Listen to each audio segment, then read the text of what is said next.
Hi friends, new year తర్వాత ఒక మంచి వీడియోతో మీ ముందుకు వస్తానండి. ఏంటి వీడియో అంటే మనం శారీ ప్లీటింగ్ చేయించుకుంటాం కదా, ఆ తర్వాత ఈ శారీస్ మనం ఎలా స్టోర్ చేసుకోవాలనేది ఈ వీడియోలో చూసేద్దాం రండి. ఫస్ట్ మన సెంటర్ ప్లీట్స్ ఉంటాయి కదండి, అవి పై సైడ్ మన ఎడం చేతి వైపు రావాలి.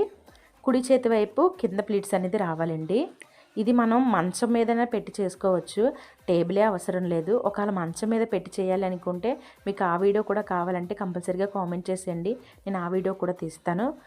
తర్వాత కట్టు చెంగు ఉంది కదండి, కట్టు చెంగు మనకి తెలిసినట్టు కొన్ని ఫోల్డింగ్స్ చేసుకోవాలి. ఫస్ట్ ఫోల్డింగ్ పెద్దది ఉండాలి, తర్వాత మిగతా ఫోల్డింగ్స్ అన్నీ చిన్నవి ఉండాలండి. తర్వాత చెస్ట్ ప్లేట్ పిన్ ఉంది కదండి, ఆ పిన్ ఏమొచ్చి స్టార్టింగ్లో ఇక్కడ వేసుకోవాలి, అంటే సెకండ్ బాక్స్లో వేసుకోవాలి.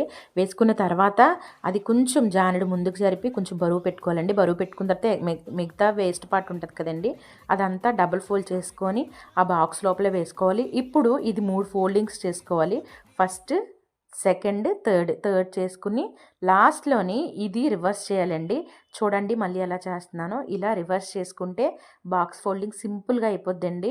మనం ఈ శారీస్ ఎన్ని రోజైనా అంటే 1 మంత్ వరకు మనం స్టోరేజ్ చేసుకోవచ్చండి, ఏ ప్రాబ్లం ఉండదు. మీకు ఈ వీడియో నచ్చితే లైక్ చేయండి, షేర్ చేయండి, సబ్స్క్రైబ్ చేసుకోవడం మాత్రం మర్చిపోకండి. ఇంకా ఇలాంటి వీడియోస్ కావాలంటే కంపల్సరీగా కామెంట్ చేసేయండి.